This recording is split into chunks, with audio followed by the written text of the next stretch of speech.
कि अगर कोई यहाँ ऐसे दोस्त आए हुए हैं जो इंग्लिश ही समझते हैं सिर्फ, तो उनको शायद ये बात नहीं पता हो, तो मैंने कहा मैं बता दूँ।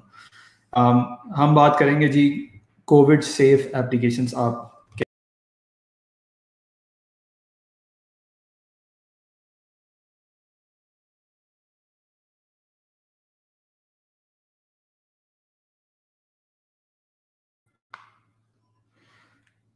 मेरे ख़्याल में मेरी स्क्रीन जो है वो शेयर नहीं हुई है, मैं दोबारा शेयर करता हूँ screen. Alright, sorry, I think there was a glitch, और ये होपफुली ग्लिच अब आपको नज़र नहीं आएगा। तो let's talk about this first. तो सबसे पहले मैं अपना इंट्रोडक्शन करवा देता हूँ और फिर हम बात करेंगे कि कोविड सेफ एप्लीकेशन हम कैसे बना सकते हैं एआई बिल्डर के थ्रू।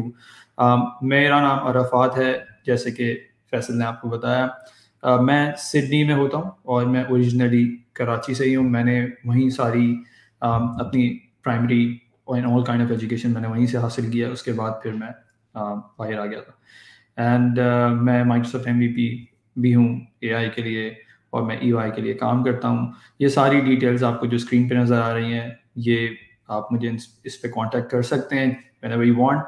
एंड अगर आप इंटरेस्ट रखते हैं AI में, या अगर आप इंटरेस्ट रखते हैं एज्योर में, तो मैं सिडनी में एक यूज़र ग्रुप होस्ट करता हूँ यहाँ, और मैं ग्लोबल AI पॉडकास्ट भी चलाता हूँ। तो if you really want to hear about it, आप यूट्यूब पे या कहीं भी आपको जो दिल चाहता है जहाँ आपको सुनने का इन चीज़ों को, लाइक पॉडकास्ट ऐप और यूट्यूब, तो आप वहाँ जाके इन इन चीज़ों को सर्च कर सकते हैं। Definitely you will get to know about it. अच्छा, दूसरी बात ये है कि इफ़ यू आर इंटरेस्टेड, अगर आप बहुत ज़्यादा बॉट डेवलपर्स हैं और आपको कन्वर्सेशनल एआई का बहुत शौक है, तो एक प्रोजेक्ट है गिटहब पे माइक्रोसॉफ्ट बॉट फ्रेमवर्क का, उसका भी मैं को फाउंडर हूँ, तो we run that as well. हम उसकी कम्युनिटी चलाते हैं। तो मे बी आप उसमें इंटरेस्ट रखते हों अभी और आपको नहीं आता हो, तो अगर आप उसमें आना चाहते हैं, आप मुझे ज़रूर बताइएगा। डेफिनेटली इस पे हम बाद में बात करेंगे। अच्छा जी, तो ये डिस्कशन क्यों है, हम क्यों कर रहे हैं ये एआई बिल्डर पे बात, और यही मैंने टॉपिक क्यों चूज़ किया आपसे बात करने का, तो इसके बारे में बात करेंगे। हम एआई क्यों डिस्कस कर रहे हैं, हम ये भी बात करेंगे कि एआई बिल्डर क्या चीज़ है, फॉर दोस्त जिनको नहीं पता ये बात। और हम फिर उसके बाद बात करेंगे कि आप एआई बिल्डर में कस्टम मॉडल्स बना सकते हैं, ये कस्टम मॉडल क्या चीज़ होती है। और फिर हम बात करेंगे उसके डेमो पे, जो हमारा प्रॉब्लम जो हमें सॉल्व करना है, कोविड सेफ सॉल्यूशंस हम कैसे बना सकते हैं। तो आगे चलते हैं, क्योंकि मेरे पास 35 मिनट्स हैं, तो मैं फोकस करूंगा डेमो पे ज़्यादा, ताकि आपको कुछ चीज़ें समझ में आए, नज़र भी आए। तो अगर आपको लगता है कि मैं बहुत फास्ट जा रहा हूँ, आप प्लीज़ कमेंट कीजिएगा। मेरे सामने है screen, I will try to read it as soon as possible. और अगर आपको लगता है कि मैं बहुत स्लो जा रहा हूँ, तब भी कमेंट कीजिएगा। कोई क्वेश्चन है तो आप पहले ही बता सकते हैं, क्वेश्चन करके हम लोग उसको एंटरटेन कर लेंगे एज वी गो। तो अब सबसे पहले डिस्कशन करते हैं इस टॉपिक पे कि ये क्या, why we are discussing about AI, और एआई इतना क्यों ज़रूरी हो गई है कि ये फील्ड ऐसी क्या है कि हर हर कोई ही इसके पीछे भाग रहा है। तो अगर आप ये कोट देखें सामने अपनी स्क्रीन पे, तो ये बताता है कि माइक्रोसॉफ्ट का क्या विजन है। अच्छा, ये माइक्रोसॉफ्ट ही का विजन नहीं है। आम, और भी बहुत सारे प्लेयर्स ऐसे हैं इंडस्ट्री में जो कि एआई को डेमोक्रेटाइज करना चाहते हैं। माइक्रोसॉफ्ट बीइंग अ लीडर, और भी जो जैसे गूगल भी है, और भी बहुत सारे लीडर्स हैं, वो इसकी तरफ इसलिए ज़्यादा चाहते हैं सबको एआई को डेमोक्रेटाइज करना, ताकि ज़्यादा से ज़्यादा लोग जो हैं सॉल्यूशंस बना सकें और एआई कैपेबिलिटीज़ को जो है वो ऐड कर सकें, क्योंकि डेफिनेटली ये हेल्पफुल है और काफ़ी सॉल्यूशंस में लोगों को हेल्प आउट करती है। तो इस पे बात करेंगे और देखते हैं कि ये ऐसा क्यों हो रहा है, ये क्यों कह रहे हैं लोग। तो उन सब के लिए जो है सबसे पहले ये देखना होगा कि आखिर इसकी क्या वजह है, कि क्या रीज़न है जिसकी वजह से जो है ये इतनी ज़्यादा बात हो रही है। तो अगर आप देखें, एआई जो है वो 2030 तक इतनी ज़्यादा वैल्यू क्रिएट कर देगा, और रिटेल सेक्टर में सबसे ज़्यादा इसकी वैल्यू होगी, और ये जो रिपोर्ट है, ये जो प्रेडिक्शंस हैं, ये जो फोरकास्टिंग जो मैं आपसे बात कर रहा हूँ, ये किसी ऐसे ब्लॉग की नहीं है जो, या कोई ऐसी रिपोर्ट नहीं है जो जिस पे जो है आप ये कह सकते हैं कि यार ये तो ऐसे ही इट इज़ एनीबडीज रिपोर्ट। ऐसी बात नहीं है, इसके पीछे एनालिसिस है और ये गार्टनर की रिपोर्ट है। तो अगर आप देखें रिटेल आज उसमें इतनी है कैपेबिलिटीज़ हैं कि जो सिस्टम्स हैं वो आपको रिकमेंड करते हैं काफ़ी चीज़ें, और आप जो है वो फिर उसके पीछे कभी कभी ऐसा भी होता है कि आपके लिए वो बहुत इंट्रीगिंग और बहुत इंटरेस्टिंग हो जाती है वो चीज़, और आप फिर वो बाय कर लेते हैं। ये मैं सिर्फ रिटेल की बात कर रहा हूँ। इसी तरह ट्रैवल में भी है कि वो आपको प्रोडक्ट प्रमोशंस दिखाती हैं वेबसाइट्स और एप्स। तो ये इतनी ज़्यादा वैल्यू क्रिएट होगी एआई के लिए कि अगर आपने इन चीज़ों को इग्नोर कर दिया आज, बीइंग अ डेवलपर और being a person who is more interested in to this software और द आईटी डोमेन, तो आपके लिए थोड़ा चैलेंजिंग हो जाएगा बाद में। और अगर आप एक और उसके नीचे जो स्टैटिस्टिक्स हैं उसको देखें कि 67% अभी जो मैनुअल काम हो रहा है, यानी जो ह्यूमन इंटरवेंशन है, वो 53% पे चले जाएगी, और 33% जो मैनुअल जो ऑटोमेटिक काम है वो 47% पे चला जाएगा। तो इसका मतलब यह है कि जो रेट ऑफ ऑटोमेशन है वो बहुत ज़्यादा जल्दी इंक्रीज हो जाएगा, और हम नियरली वहाँ हैं जहाँ मतलब जहाँ की प्रेडिक्शंस होती जा रही हैं। तो ये एक वजह है कि हम इसको डिस्कस कर रहे हैं। अच्छा, अब आ जाते हैं कि ये कैसे हो रहा है। तो ये इस तरह से हो रहा है कि जितनी बड़े प्लेयर्स थे जिनका मैंने अभी नाम लिया था, गूगल हो गया, IBM, Amazon, माइक्रोसॉफ्ट, ये सारे प्लेयर्स जो हैं ये बात कर रहे हैं AI को डेमोक्रेटाइज करने की, और इसीलिए गार्टनर ने इनको अलाउ किया है, सॉरी इंक्लूड किया है कि ये लीडर्स कहलाएं, और क्लाउड AI डेवलपमेंट प्लेटफॉर्म्स में जो है ये इनको लीडर शुमार किया है। लेकिन लीडर्स के अलावा जो है अगर आप देखें और भी प्लेयर्स हैं जो कि शायद आपने कभी उनका नाम भी नहीं सुना होगा, लेकिन वो भी इस तरफ आ रहे हैं। एंड सम आर विजनरीज, जो कुछ जो है वो बिल्कुल नीश प्लेयर्स हैं। तो इसका मतलब ये है कि प्लेटफॉर्म्स की तरफ क्लाउड AI डेवलपमेंट प्लेटफॉर्म जो है वो बन रहे हैं और लोग जो है वो इस तरफ आ रहे हैं। अच्छा, अब क्लाउड AI पे ही क्यों फोकस है, ये भी एक क्वेश्चन हो सकता है। तो इसलिए फोकस है क्योंकि AI, ये जो डिस्कशन होती है कि आर्टिफिशियल इंटेलिजेंस, ये कोई आज की फील्ड या आज की डिस्कशन नहीं है, ये डिस्कशन काफ़ी पुरानी है।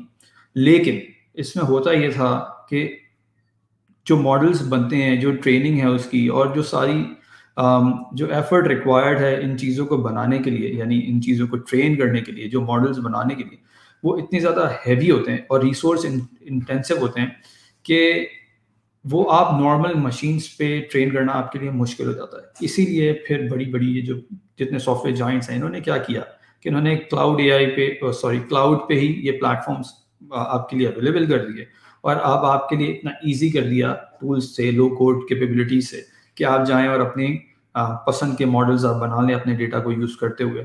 और फिर काफ़ी कंप्लायंस और काफ़ी सिक्योरिटी का भी उन्होंने ख्याल रखा। ऑफ कोर्स रिस्पॉन्सिबल AI एक डिफरेंट टॉपिक है, लेकिन इसका बहुत ज़्यादा ख्याल रखा जा रहा है आजकल, और रख भी रही हैं काफ़ी कंपनीज।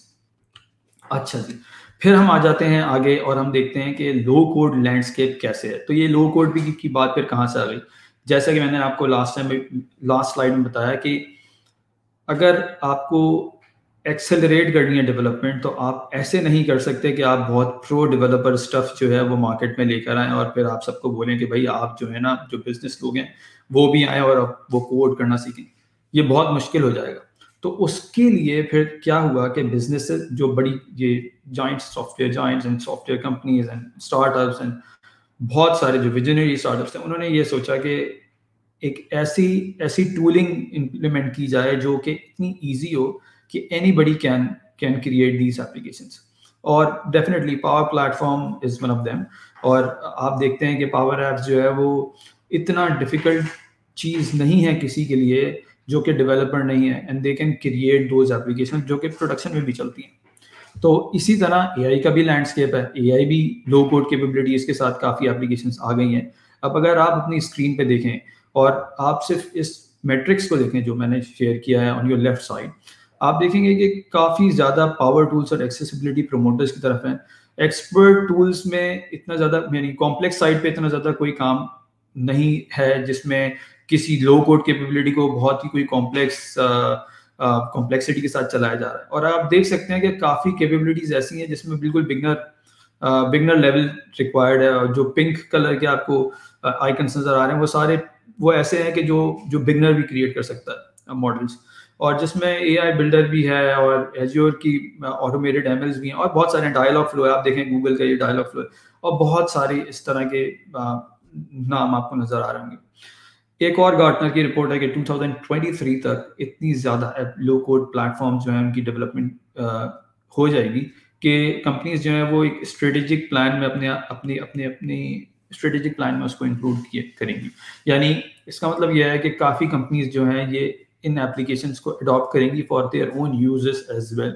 और मैं यहाँ ऑस्ट्रेलिया में हूँ तो मैंने काफ़ी कंपनीज में देखा है ये इम्प्लीमेंट होते हुए, जो कि अपने लिए यानी इतना इजी करते हैं काम, इजीली बना लिया उन्होंने, ताकि जैसे मिसाल के तौर पे अटेंडेंस की रजिस्ट्रेशन है, या जैसे जो लोग हैं वो अटेंडेंस मैनेजमेंट कर रहे हैं, या जो लोग हैं वो इन्वेंट्री मैनेजमेंट कर रहे हैं, कुछ लोग जो हैं जो छोटे बिल्कुल स्मॉल बिजनेसेस हैं वो मैनेज कर रहे हैं अपने एक्सपेंसेस एंड ऑल दैट, और वो खुद ही बना रहे हैं ये ऐप्स और खुद ही बना रहे हैं ये सारी चीज़ें और काम कर रहे हैं।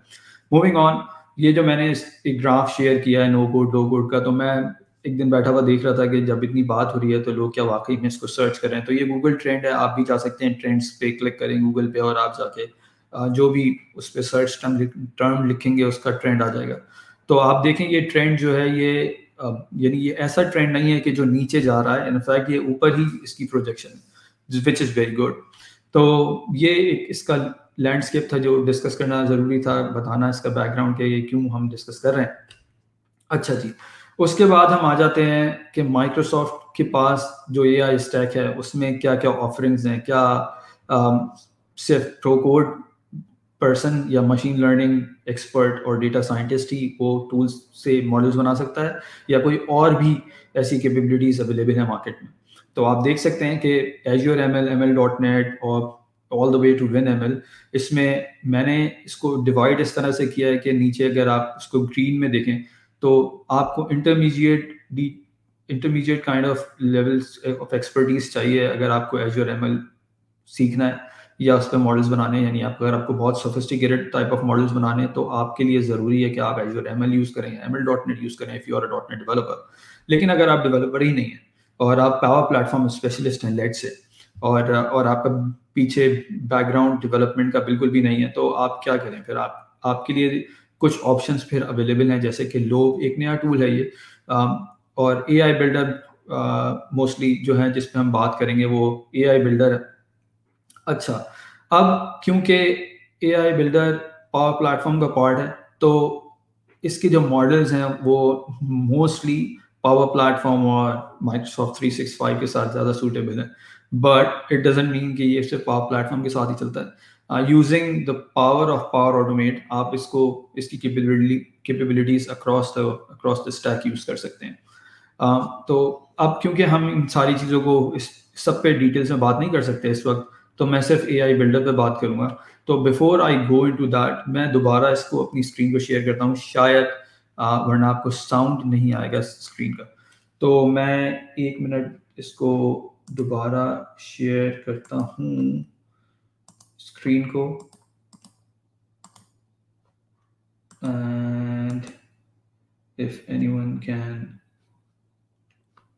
बिल्ड इट और वो स्क्रीन पे ले जाएं तो it will be super easy for me.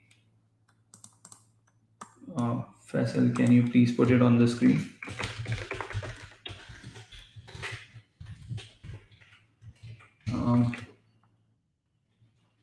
इतनी देर में if anybody has got any question तो please. Okay, so हम वापस आ गए और मैं अब आपको AI बिल्डर के बारे में बता देता हूँ। तो ये बेसिकली मैंने छोटी सी वीडियो रखी है ताकि मुझे नहीं बताना पड़े, और ये क्योंकि अवेलेबल है माइक्रोसॉफ्ट ने ऑलरेडी बनाई हुई है, तो आई थिंक ये ज़्यादा बेहतर एक्सप्लेनेशन है। इसके बाद मैं फिर बात करता हूँ अपने अपनी डेमो के बारे में। For those app makers to intuitively add AI to their application. With AI Builder, you can build an AI model to help you automatically identify and track your products using object detection. Train your AI solution and leverage the pre-built AI Builder modules to easily incorporate it into your applications.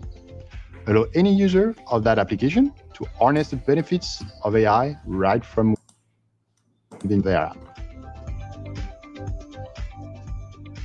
You can also use your existing business data to predict business outcomes. Using the intuitive guided experience, you can use AI Builder to create and customize an AI prediction model and easily consume the results right from within your existing apps. For example, you can make intelligent decisions based on the prediction model built into the processes. AI Builder provides a similar experience for Flow as well, right from within Flow, so employees can add intelligence into their workflows without any coding. If you are a hospital or in the hospitality industry and would like to improve healthcare or customer service that you provide, you can use AI to automate customer feedback process. Take the feedback that you receive from your customers, as well as the categories that you want to use, and in just 3 steps, AI Builder will create an AI model for you. You can use this AI model in your workflows to classify new customer feedback as you receive them. You can also use AI Builder to increase your productivity using the forms processing solution. Use AI Builder's point-and-click experience to specify the information you want to extract from your forms, train your model, and use it in Flow. Use this model to create an intelligent workflow that will process those forms and automatically extract relevant information. अच्छा जी, ये हमने discuss इसलिए किया क्योंकि दोस्त जो नहीं जानते AI बिल्डर के बारे में, उनके लिए ये इजीली अवेलेबल हो जाए और उनके लिए जो है वो किसी किस्म का कोई ऐसी बात ना रह जाए कि AI बिल्डर क्या चीज़ है।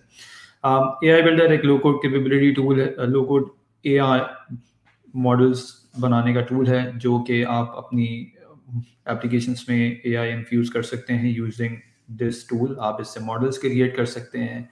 जैसे मैंने बताया कि it is more suitable for power platform and Microsoft 365 solutions, लेकिन ये रिस्ट्रिक्टेड नहीं है कि ये सिर्फ इन्हीं एप्लीकेशंस में चले। आप इसको एक्सटेंड कर सकते हैं पावर ऑटोमेट के थ्रू। अगर आप कोई भी इसमें से इंटरेस्टेड है कि इसको बाहर कैसे यूज़ किया जा सकता है तो प्लीज़ आप मुझसे कॉन्टैक्ट कीजिएगा, मैं आपको ज़रूर बता सकता हूँ और अपनी सारी डिटेल्स भी मैं थोड़ी देर में शेयर करता हूँ। अच्छा जी, अब हम आ जाते हैं कि ये क्या करते हैं। ये कुछ मॉडल्स किस तरह के होते हैं कि 2 तरह के मॉडल्स हैं। एक है प्री बिल्ट मॉडल्स, और मैं एक डिटेल्स में नहीं जा सकता अभी, तो मैं सिर्फ अभी आपको स्क्रीन पे दिखा रहा हूँ कि कैपेबिलिटीज़ क्या क्या हैं। प्री बिल्ट मॉडल्स वो मॉडल्स होते हैं जो कि माइक्रोसॉफ्ट की टीम ने ऑलरेडी बनाए हुए हैं और आप सिर्फ इनको अपना डेटा प्रोवाइड करते हैं और ये रिजल्ट देते हैं on the basis of the learning जो कि माइक्रोसॉफ्ट की टीम ने की हुई है। यानी जो प्रोडक्ट टीम है AI बिल्डर की, उन्होंने इसको इतना एफिशिएंट बनाया हुआ होता है कि ये जनरली वो डिटेक्ट कर लेते हैं जो आपका, यानी जैसे टेक्स्ट है या रिसीट है या बिजनेस कार्ड रीडर है, तो इतने ज़्यादा उन्होंने बिजनेस कार्ड रीडर पे उसको ट्रेन किया होता है कि अगर आपने कोई बिजनेस कार्ड ही डिटेक्ट करवाना है या रीड करवाना है तो वो आप इजीली कर सकते हैं। लेकिन कभी कभी ऐसा होता है कि ये आपकी रिक्वायरमेंट फुलफिल नहीं कर रहा होता, और इसकी वजह ये होती है कि जाहिर है आपको अपना एक काम है, अपना एक आपका यूज़ केस है जो कि यूनिक है आपके बिजनेस के लिए, तो उसमें प्री बिल्ट मॉडल्स जो हैं वो कोई बहुत ज़्यादा फ़ायदेमंद नहीं होते। तो उसके लिए क्या किया जाए फिर? तो उसका सोल्यूशन होता है कस्टम मॉडल। अच्छा, कस्टम मॉडल्स फिर क्या कौन से होते हैं? तो कस्टम मॉडल्स AI बिल्डर में 4 या 5 हैं। ऑब्जेक्ट डिटेक्शन है जो कि कंप्यूटर विजन प्रॉब्लम को सॉल्व करता है AI मशीन लर्निंग के। इसका मतलब ये है कि उसमें वो इमेज जो है वो उसमें देखते हैं कि किस तरह की ऑब्जेक्ट्स हैं, लोकेट करते हैं उस ऑब्जेक्ट्स को। सही है। प्रेडिक्शन है, प्रेडिक्शन में वो आइडेंटिफाई करना कि ये जो कस्टमर है ये मतलब ये मैं एग्जांपल दे रहा हूँ कि जैसे ये कस्टमर एलिजिबल है या नहीं है, जैसे ये कस्टमर बिल पे करेंगे या नहीं करेंगे, या आज जो है ये कितनी कितनी सेल हो सकती है। तो क्लासिफिकेशन और रिग्रेशन काइंड ऑफ प्रॉब्लम्स को जो है वो प्रेडिक्शन मॉडल हैंडल करता है। फिर कैटेगरी क्लासिफिकेशन भी इसी तरह की एक क्लासिफिकेशन टाइप ऑफ मॉडल है। एंटिटी एक्सट्रैक्शन है and form processing. Form processing का मतलब ये है कि जैसे आपके पास बहुत सारे फॉर्म है, 500 फॉर्म है या 100 फॉर्म्स हैं और वो मैनुअल हैं, और अब आप चाहते हैं उसमें से इंफॉर्मेशन एक्सट्रैक्ट करना। तो नॉर्मल ACR के थ्रू, OCR के थ्रू क्या प्रॉब्लम होता है कि अगर आप नॉर्मल कोई OCR यूज़ करते हैं, तो अगर फॉर्म्स मल्टीपल तरह के हैं और अगर आपने उनको पहले से ट्रेन नहीं किया, तो वो जो आपको रिजल्ट देंगे वो सिर्फ एक महज टेक्स्ट होगा। यानी वो ये नहीं बता सकेंगे कि ये स्टार्टिंग डेट है, ये एंडिंग डेट है। तो मतलब मेटा डेटा आपको नहीं मिलेगा इतना ज़्यादा खास, और उसके लिए जो है वो आपको फॉर्म प्रोसेसर ही यूज़ करना पड़ेगा या इस तरह के और भी टूल्स जो आते हैं। अच्छा, अली खान का क्वेश्चन है, does that mean anyone can develop AI without having an option? Yes, anyone can develop AI app, और इसको यूज़ करते हुए बिल्कुल आप इजीली कोई भी एप्लीकेशन क्रिएट कर सकते हैं। कोई प्रॉब्लम नहीं होगा आपको, एज लॉन्ग एज आपको बेसिक्स पता होनी चाहिए कि आपका डेटा, अगर आप कस्टम मॉडल बना रहे हैं तो वो कैसे आपको बनाना है। तो उस पर हम बात करते हैं अभी। तो कस्टम मॉडल की जो है वो एक बहुत बेसिक सी साइकिल होती है, लेकिन उससे पहले मैं आपको एक सिर्फ ऑब्जेक्ट डिटेक्शन के बारे में बता देता हूँ, because this is what we are going to use. Object detection जो है ये कंप्यूटर विजन, जैसे मैंने बोला था एक वर्ड, कंप्यूटर विजन एक तरह का प्रॉब्लम है या फील्ड है मशीन लर्निंग में, जो ख़ास तौर पे विजन पे काम करती है। विजन का मतलब जो है कि कंप्यूटर का किसी चीज़ को देखना और उसको एनालाइज करना। तो ये प्रॉब्लम जो है ये सॉल्व काफ़ी मुख्तलिफ तरीक़ों से होता है, और इसमें काफ़ी एल्गोरिदम्स हैं, काफ़ी चीज़ें, काफ़ी डिटेल्स हैं। बट AI बिल्डर की ब्यूटी ये है कि आपको इन डिटेल्स के बारे में पता नहीं होना चाहिए। कोई मसला नहीं है अगर आपको नहीं पता। अगर आपको पता है तो दिस इज़ गुड, लेकिन कोई प्रॉब्लम की बात नहीं है अगर आपको पता नहीं है। तो और AI बिल्डर की खसूसियत ये है, या माइक्रोसॉफ्ट स्टैक की खसूसियत ये है कि ये पीछे इसकी जो सर्विस यूज़ हो रही है वो एज़्योर कस्टम विजन ही है। तो ऐसा नहीं है कि इन्होंने कोई अदर दूसरी कोई सर्विस बनाई है जिसके लिए जो कोई हिडन सर्विस, ऐसा नहीं है। इसके पीछे एज़्योर कस्टम विजन यूज़ होता है। ये ऑब्जेक्ट डिटेक्शन, जैसे कि आप कुछ एग्जांपल देख रहे हैं ऑन योर राइट, जिसमें वो कॉन्टोसो ग्रीन टी रोज और ग्रीन टी मिंट वगैरह है, तो वो ये डिटेक्ट करना कि ये किस टाइप का इमेज है, ये तो इमेज क्लासिफिकेशन है। इस इमेज के अंदर कोई चीज़ लोकेट करना, ये है ऑब्जेक्ट डिटेक्शन। तो ये मैंने थोड़ा आपको बताना था डिफरेंस। इसके क्या यूज़ केसेस हैं, कुछ मैंने इटैलिक में लिखे हुए हैं। जैसे कि अगर आपकी कोई ब्रांड को लोगो डिटेक्ट करना है, आपकी कोई ऐप है, आपको कोई लोगो को काउंट करना है किसी जगह पे, अगर आप कोई फील्ड सर्विस में काम करते हैं और आपको कोई डिटेक्ट करना है कोई प्रॉब्लम किसी पार्ट में, किसी वेयर हाउस में, तो ये सारी चीज़ें आप AI बिल्डर के यूज़ करते हुए कर सकते हैं। अच्छा जी, अब आ जाते हैं प्रोसेस की तरफ। तो जैसे कि अली खान ने क्वेश्चन किया था कि क्या विदाउट हैविंग एनी मैथ्स आप इसको यूज़ कर सकते हैं, आप इसको सीख सकते हैं? क्या ये इतना सिंपल है कि anybody can develop an AI model, या उसके लिए बहुत कुछ सीखना पड़ेगा? तो देखिए, जैसे कि मैंने आपको बताया, प्री बिल्ट जो मॉडल्स हैं उनके लिए तो आपको कुछ भी नहीं सीखना, ज़ीरो नॉलेज आपके पास होनी चाहिए। बट अगर आपको कस्टम मॉडल बनाना है तो आपको इतना ज़रूर पता होना चाहिए कि ये बनता कैसे।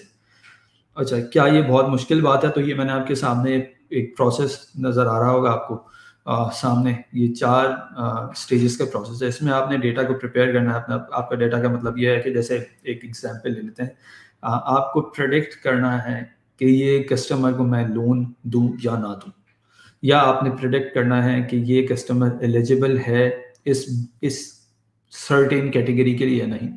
आपने प्रेडिक्ट करना है कि हाउस की जो प्राइस है या कार की जो प्राइस है वो कितनी होगी, किसी सर्टेन पैरामीटर्स को डिफाइन करते हुए। तो वो जो आपने डेटा जिसकी बुनियाद पे ये डिसीजन लेना है, वो आपने पहले AI बिल्डर को देना है, और AI बिल्डर को बताना है कि भाई मेरा ये आउटकम कॉलम है, यानी ये मुझे चाहिए, ये मेरे लेवल्स हैं। तो यानी इस लैंग्वेज में, AI या मशीन लर्निंग लैंग्वेज में जो आउटपुट होता है उसको ये लेबल कहते हैं। अच्छा, उसके बाद जी आपने ट्रेन करना है उस डेटा पे, एक मॉडल क्रिएट होगा और वो मॉडल जो है वो आप उसको टेस्ट कर सकते हैं, पहले एवेलुएट कर सकते हैं कि जो मॉडल क्रिएट हुआ है क्या वो इतना सही है कि मैं उसको पब्लिश कर सकूं, यानी अपनी एप्लीकेशंस में यूज़ कर सकूं। अगर आप उसको पब्लिश कर भी देते हैं तो उसके बाद भी उसकी एवेलुएशन कंटिन्यूस चलती रहती है। आप देख सकते हैं कि क्या ये प्रोडक्ट सही हो रहा है या प्रोडक्ट सही नहीं हो रहा, तो फिर आप उसके बाद उसको दोबारा ट्रेन कर सकते हैं विद एडिशनल डेटा, या आप उसको अनपब्लिश कर सकते हैं। तो ये सारे प्रोसेस हैं। अच्छा जी, अब ये बात हो गई सारी ख़त्म। अब हम आते हैं एक बहुत बड़े प्रॉब्लम पे, जो प्रॉब्लम है हमारा डिस्कस करने वाला आज, क्योंकि मेरे पास 10 मिनट हैं और मैं कोशिश करूंगा कि मैं सब चीज़ें इसमें कवर करूं। बट अगर आपका कोई क्वेश्चन है प्लीज़ आप मुझसे ज़रूर पूछिएगा। तो प्रॉब्लम ये है कि जी हमारे यहाँ ख़ास तौर पर ऑस्ट्रेलिया में ये कुछ इमेजेस हैं जो आपको हर दुकान या हर स्टोर के बाहर नज़र आती हैं, और ये इनका मकसद ये होता है कि ये बताती हैं कि जी आप इतने लोग एक जगह पे खड़े हो सकते हैं, इतने लोग एक जगह पे बैठ सकते हैं, इतने लोग एक स्टोर में आ सकते हैं। प्रॉब्लम इसमें यह है कि इसको कर्टेल या इसको जो हैंडल है वो इस तरह से किया जा रहा है फ़िलहाल कि एक शख्स जो भी होगा वो बाहर खड़े होंगे और वो जो है चेक करेंगे, आपको काउंट करते रहेंगे। उनके पास एक काउंटर होगा, सही है, और वो जो काउंटर है उससे वो बताते रहेंगे कि जी इतने लोग आ गए हैं, इतने लोग नहीं आए हैं, और मतलब कोई सर्वेलेंस इस तरह की नहीं है जो ऑटोमेटिक है। तो उससे हो क्या, उससे हो ये रहा है कि जी आपकी मैनुअल कॉस्ट काउंटिंग कर रहे हैं आप, आपकी कॉस्ट बढ़ रही है, स्टाफ ओवरहेड हो रहा है, ऑपरेशनल एफिशिएंसी नहीं है, राइट। और जाहिर है जब कोई मैनुअल खड़ा हुआ है, यही शख्स कोई काम कर रहा है और इसकी कोई और प्रोडक्टिविटी नहीं है, तो इंक्रीज होगी कॉस्ट, स्टाफ ओवरहेड भी हो सकता है एंड ऑल दैट। तो इसको कॉम्बैट करने के लिए हमने ये सोचा कि हम एक इसको सॉल्व करते हैं। और कैसे सॉल्व कर सकते हैं हम इसको, तो हमने सोचा कि जो कैफेज में आपके सीसीटीवी फुटेजेस नहीं, कैमरास लगे हुए, तो उनकी स्ट्रीम को यूज़ कर लिया जाए। आजकल बेइंतहा कैमरास ऐसे हैं जो कि आईपी पे काम करते हैं, और आईपी पे कैमरास जो काम करते हैं वो स्ट्रीम को रिले करते हैं ओवर द इंटरनेट और इंट्रानेट। तो जब वो इंटरनेट पे स्ट्रीम को रिले कर रहे हैं, it means you can capture that stream very easily.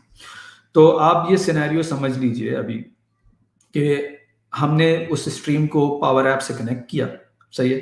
Power app से जब हमने उसको स्ट्रीम को कनेक्ट किया तो अब हमारे पास वो स्ट्रीम हमारी पावर ऐप में आ गई। पावर ऐप में आने के बाद हमने उसको भेजा जी, उस इमेज को, उस स्ट्रीम में से एक इमेज निकाला, इस इमेज को हमने भेजा फ्लो में, flow which is power automate, और हमने फ्लो में भेजा, और फ्लो में वो एक फ्लो चला हमारा, और उसमें उस फ्लो ने कुछ चीज़ें पार्ट्स की, और उसने एआई बिल्डर को इमेज भेजा, और एआई बिल्डर से हमने आइडेंटिफाई किया कि जी क्या रिजल्ट है। अगर तो वो रिजल्ट हमारे थ्रेशोल्ड जो कि हमने डिफाइन किया हुआ है उस स्टोर के लिए वो ज़्यादा है, तो वो फिर अलर्ट सेंड कर देगा उस मैनेजर को, उस स्टोर के या जो भी रिस्पॉन्सिबल पर्सन है उनके लिए, सही है। और वो फिर बाद में ऐप पे भी भेज देंगे just for the sake of recording के भाई ये देखिए ये वाली इमेज जो है वो रिकॉर्ड हो गई, सही है। अब आपको आई होप समझ में आ गया होगा। अगर समझ में नहीं आया प्लीज़ क्वेश्चन में लिखें आप, और क्वेश्चन पोस्ट करें, मैं डेफिनेटली आपको और ज़्यादा एक्सप्लेन कर सकता हूँ। अब हम बात करते हैं जी डेमो पे। तो ये मैं स्क्रीन अपनी मिनिमाइज करता हूँ, मैं जाता हूँ जी यहाँ एआई बिल्डर पे थोड़ी बात होगी, 2 मिनट एआई बिल्डर पे मैं एक्सप्लेन करता हूँ, फिर मैं डेमो की तरफ जाता हूँ।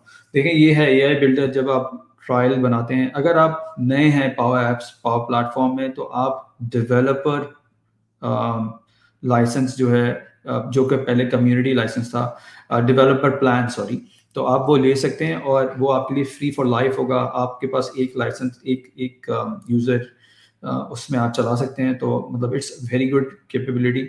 मैं यहाँ ट्रायल यूज़ कर रहा हूँ, लेकिन आप ट्रायल भी यूज़ कर सकते हैं और आप वो भी ले सकते हैं for your own learning. Okay, तो ये जी एआई बिल्डर है। और एआई बिल्डर जब आप यहाँ आते हैं, ये आपको हर जगह मिलेगा। जब make.powerapps.com पे आएंगे तो आपको किसी भी इन्वायरमेंट में मिलेगा, हर जगह से मतलब ये था। ओके, जब आप यहाँ आएंगे बिल्ड पे, तो आपको वो कैपेबिलिटीज नजर आएंगी कि आप क्या करना चाहते हैं। मैंने बता दिया है, और इसके बाद वाला जो मार्को का सेशन है उसमें वो ज़्यादा एक्सप्लेन करेंगे शायद, तो हम इसको स्किप करते हैं। ये आप ऑब्जेक्ट डिटेक्शन का मॉडल है, आप यहाँ जाते हैं, अपना ऑब्जेक्ट डिटेक्शन डिफाइन करते हैं और उसके बाद जो है वो मतलब नेम डिफाइन करते हैं और वो बताते हैं कि आपको क्या बेस्ट प्रैक्टिसेस हैं, आपको किस तरह से इमेजेस अपलोड करनी चाहिए और ये सारी चीज़ें होंगी। सही है। तो मतलब मिसाल देता हूँ मैं, पर्सन काउंटर, अगर मैं पर्सन नाम रख देता हूँ इसका जैसे, और मैं यहाँ आता हूँ और तो ये मॉडल क्रिएट करने शुरू हो जाएगा। अभी ये मॉडल नेम क्रिएट करेगा अभी बेसिक विदाउट एनी मॉडल। ये सिर्फ और सिर्फ वो दिखा रहा है कि अभी इसको ट्रेन करना है, तो ये मॉडल का ये टेम्पलेट बना रहा है। उसके बाद फिर हम इसको बताएंगे कि भाई हम क्या डिटेक्ट करना चाहते हैं और फिर हम इमेजेस अपलोड करेंगे। लेकिन क्योंकि हमारे पास टाइम नहीं है तो मैं आपको दिखाता हूँ कि मैंने ऑलरेडी एक मॉडल जो है वो प्रिपेयर किया हुआ है। तो मैं यहाँ आ गया और मैंने एक मैं यहाँ आया, मैंने एक मॉडल जैसे बनाया हुआ था पहले, ये देखिए मैंने अभी आपके सामने बनाया था, लेकिन ये कुछ अर्से मैंने पहले बनाया था। तो मैं इसमें गया, मेरी मॉडल की एक्यूरेसी दिखा रहा है वो कि भाई 84% जो है ना इसने करेक्ट रिजल्ट्स दिए। तो हम देखते हैं कि ये लोकली भी कैसे चल सकता है। तो लोकली चलाने का तरीका ये है कि मैंने कोई इमेज इसको दी और ये इमेज जो है ये डिटेक्ट कर रहा है कि ये इसमें कितने पर्सन है, तो इसने 3% दिखा दिए, राइट। और हमारा मकसद यही था। तो अब हम आ जाते हैं पीछे थोड़ा और हम जाते हैं ऐप पे। ऐप पे जाने से पहले एक छोटी बात मैं करूँगा, वो ये है कि कैमरा। तो कैमरा की जो डिस्कशन है पावर एप्स में इधर, ये बहुत अच्छी है, लेकिन लिमिटेड, बहुत ही ज़्यादा लिमिटेड है। और इस पे अगर आपको खुद आपको खुद लर्न करना है कि आप स्ट्रीम को कैसे कैप्चर कर सकते हैं और इमेजेस में कैसे कन्वर्ट कर सकते हैं, तो आपके लिए बहुत मुश्किल होगा इसको डिसाइफर करना, इस बात को। And it took me a while. और तो इसलिए मैंने ये बात मेंशन की इधर, क्योंकि what I am going to tell you right now ये इतनी कॉमन नहीं है। और इसलिए नहीं कि यानी मैं कोई बहुत ज़बरदस्त मैंने एफर्ट किया, but just to tell you that कि कभी कभी ऐसा होता है कि आपको इतना इजीली सही चीज़ लग रही होती है, बट इफ़ यू वांट ये पूरा डेमो जो है ये मैं आपको हैंड ओवर करूँगा, डेफिनेटली आप देख सकते हैं। अच्छा जी, अब हम आ जाते हैं ऐप की तरफ। तो मैं आपके सामने एक ऐप बनाता हूँ, पहले आपको दिखाता हूँ कि हम कैसे इसको करेंगे। तो मैं पर्सन काउंटर ही नाम रख लेता हूँ इसका, सही। और मैं यहाँ आता हूँ और इसमें हम थोड़ी सी चीज़ करेंगे, जैसे कि अच्छा जी, अब हम आ जाते हैं, मैं इसमें कैमरा ऐड करूँगा। तो मैं कैमरा ऐड कर देता हूँ। अब जब मैं ये कैमरा ऐड करता हूँ तो मैं अपना दूसरा कैमरा ऐड करता हूँ। इनफैक्ट क्योंकि ये कैमरा का जो मेरा रिजल्ट है इसकी रेजोल्यूशन बहुत हाई है, तो it is going to create a little problem for AI builder, क्योंकि ये बहुत ज़्यादा हाई रेजोल्यूशन पिक्चर लेगा। अच्छा, ये मेरा एक दूसरा कैमरा है, राइट। तो इस पर मैंने ये इमेज जो है ये मैंने कैमरा ऑन कर दिया है। अच्छा, अब मैं दिखाता हूँ कि मैं इमेज आपको कैसे आप इसमें कैप्चर कर सकते हैं। तो इमेजिन करें कि ये CCTV का कैमरा है, राइट। और ये जो है वो इमेज है जो हमने फ्लो पे भेजनी है। और मैं एक बटन भी ऐड कर देता हूँ ताकि जस्ट टू टेल यू कि आप स्ट्रीम से कैसे इमेज उठा सकते हैं। अच्छा, उसके बाद जो है हम जाएंगे सबसे पहले बटन की क्लिक पे, के बटन के क्लिक पे मैं चाहता हूँ कि ये मेथड कॉल हो जाए और वो स्ट्रीम यहाँ ले आए। ये मैंने कैप्चर ट्रिगर का एक वेरिएबल बनाया और उसकी वैल्यू रखी है 100। ये 100 मैंने क्यों रखी है इसकी वजह मैं अभी आपको थोड़ी देर में बताता हूँ। फिर मैं जाऊँगा ऑन स्ट्रीम पे। ऑन स्ट्रीम का मतलब ये है कि जब कैमरा स्ट्रीम कर रहा हो तो उसकी वैल्यू रखी जाए 0, राइट। यानी उस कैप्चर ट्रिगर की वैल्यू रखी जाए 0। और जब कैमरा स्ट्रीम रेट, जो कैमरे का स्ट्रीम रेट है वो मैंने कर दिया कैप्चर ट्रिगर, सही है। यानी जो भी कैप्चर ट्रिगर की वैल्यू होगी ना वो उठकर यहाँ आ जाए। अच्छा, वो कैसे आएगी? वो आएगी इस तरह कि मेरे कैमरे का नाम है ये, और मैंने इस कैमरे की स्ट्रीम प्रॉपर्टी सेट कर दी है यहाँ पर। नाउ ये मैंने अभी तक काम किया है। ऑफ कोर्स मैं बहुत तेज काम कर रहा हूँ, मुझे पता है, लेकिन क्योंकि ये सेशन भी रिकॉर्ड हो रहा है और ये मैं डेमो आपको दूंगा, so you don't have to worry. But अगर कोई क्वेश्चन है आपका तो आप जरूर पूछ सकते हैं। अब हम इसको रन करते हैं और मैं इसको अगर क्लिक करता हूँ तो आप देखेंगे ये इमेज आ रही है। अगर मैं कैमरे की तरफ देख के करता हूँ तो देखें आप, ये कॉपी कर रहा है, राइट। तो ये अच्छा, ये 100 मैंने क्यों सेलेक्ट किया, तो जी 100 इसलिए है क्योंकि ये 100th ऑफ अ सेकेंड, तो 100th ऑफ अ सेकेंड पे ये इमेज ले लेता है। इसका मतलब ये है कि वो एक पर्टिकुलर स्ट्रीम जो है वो कैप्चर करता है और वो दिखा देता है। अब हम इसकी जगह टाइमर भी लगा सकते हैं। तो अगर मैं उठा के यहाँ लेट से मैं टाइमर ले आता हूँ और इंस्टेड ऑफ अ बटन मैं जी बोलता हूँ उसको कि हर 2 सेकंड के बाद तुमने पिक्चर लेनी है, तो ये जो काम मैंने बटन के ऑन सेलेक्ट पे किया हुआ है, यही काम मैं टाइमर पे कर देता हूँ, राइट। और टाइमर पे कर देता हूँ, ये पता नहीं क्यों, ओके, रिपीट ऑटो पॉज नहीं, तो मैं 1 मिनट दोबारा इसको टाइमर को ज़रा सही करता हूँ। सॉरी, ये गलत हो गया। टाइमर की जो प्रॉपर्टी है वो मैंने 1 सेकंड रखी है, मैं इसके टाइमर के एंड पे करूँगा। तो मैं जैसे ही टाइमर एंड होगा तो वो पिक्चर ले लेगा, राइट। तो मैंने इसकी प्रॉपर्टी इस तरह से सेट कर दी। अच्छा जी, अब हम आ जाते हैं, ये हर सेकंड बाद पिक्चर लेगा, सही है। तो आप देखें कि ये बहुत क्विकली पिक्चर्स दे रहा है। तो ये हमारा पीछे बैक एंड होगा इसके। अच्छा, अब क्योंकि ये इतनी ज़्यादा बड़ी एप्लीकेशन, मतलब मैं सब कुछ नहीं दिखा सकता, तो फिर मैंने इसके लिए मैंने एक एप्लीकेशन बनाई हुई है ऑलरेडी, और मैं आपको वही दिखाता हूँ। इतनी देर में अगर किसी का कोई क्वेश्चन है तो प्लीज़ मुझसे पूछें। और मीनवाइल मैं एप्लीकेशन खोल रहा हूँ। अगर कोई क्वेश्चन है, क्योंकि मैं मल्टीपल स्क्रीन्स मैंने लगाई हुई। ओके, तो अच्छा, मीनवाइल हम फ्लो पे भी बात कर सकते हैं। तो जब तक जो है वो एप्लीकेशन ओपन हो रही है,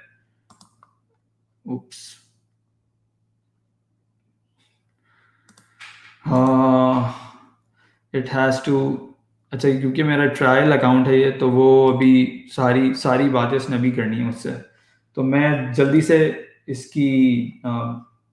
इसको ऑथेंटिकेट करता हूँ और फिर मैं आता हूँ यहाँ, कोशिश करता हूँ मैं कि ये खुल जाए किसी तरह, तो मैं आपको यहीं दिखा दूँ।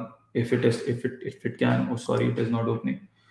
तो आप मुझे बस 1 मिनट दीजिए। मैं इट वॉज नेवर एक्सपेक्टेड कि ये मुझसे अभी करेगा लेकिन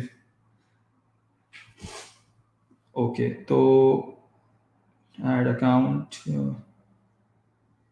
scan QR code, okay, it has account, सही है। इतनी देर में किसी का कोई क्वेश्चन है तो प्लीज़ मुझे ज़रूर बताएं। Just give me 1 more minute and I am going to bring my app definitely over here. मैं basically authenticate कर रहा हूँ अपने आप, so it is going to take me 1 more minute.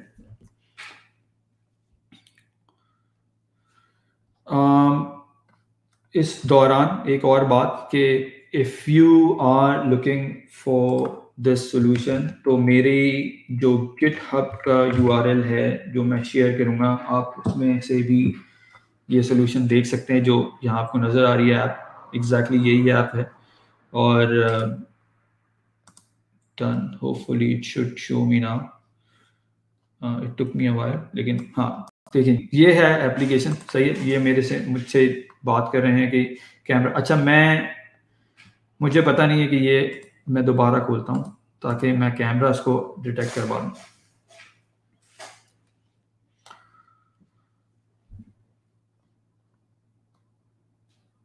और जब तक हम फ्लो पे बात कर लेते हैं, होपफुली ये खुल जाती है। तो फ्लो पहले मैं दिखा देता हूँ आपको। देखें, फ्लो मैंने इसमें सिंपल बेसिक फ्लो है, it has nothing to do with anything complex. और ये इमेजेस लेकर आते हैं। अच्छा, ये काम हम पावर ऐप्स में क्यों नहीं कर रहे? पावर ऐप्स में हम इसलिए नहीं कर रहे क्योंकि पावर ऐप्स में एक कैपेबिलिटी नहीं है कि हम उसको इमेज जो है वो पार्स करवा सकें अभी, क्योंकि अभी पावर ऐप्स में क्या है कि हमें अपलोड करना पड़ता है इमेज, जो कि हमारे पास हम नहीं कर सकते अभी। ये मैंने एप्लीकेशन पहले बनाई थी, तो ये क्या करती है, ये एग्जैक्टली वही करती है जो मैंने आपको बताया। और ये हर 10 सेकंड बाद जो है वो for the sake of demo, ये हर 10 सेकंड बाद एक इमेज, अब क्योंकि ये चक्कर ऐसा हुआ है कि वो मुझसे ऑथेंटिकेशन ऑथेंटिकेशन बार बार पूछ रहा है। Otherwise what is it going to do कि ये फ्लो कॉल करेगा और फ्लो के बाद वो नंबर यहाँ लिखा हुआ आ जाएगा कि कितने लोगों को उसने डिटेक्ट किया। तो क्योंकि मैं अकेला हूँ इस रूम में और जाहिर है इसीलिए वो it is going to select one, but ऐसा हो सकता है कि अगर कोई दूसरा शख्स हो या तीसरा शख्स हो तो वो उनको भी डिटेक्ट करके यहाँ नंबर बता सकें। तो this was a quick demo I know, और इसमें जाहिर है थोड़ा टाइम भी लगा, but if you have got any concerns any questions तो आप मुझसे पूछ सकते हैं। Otherwise I know that I've gone a little bit up, I think. तो मैं बस this is all of my discussion, और ये मेरी आखिरी स्लाइड है जिस पे आप देख सकते हैं कि definitely these are the details। तो अगर आप चाहते हैं कि आप लर्न करें इसके बारे में, आप जाएं, मेरा ये मैंने आज ही सब कुछ डाला है अपने GitHub पे, तो आप जाके अपलोड किया और आप जाके डेफिनेटली डाउनलोड कर सकते हैं।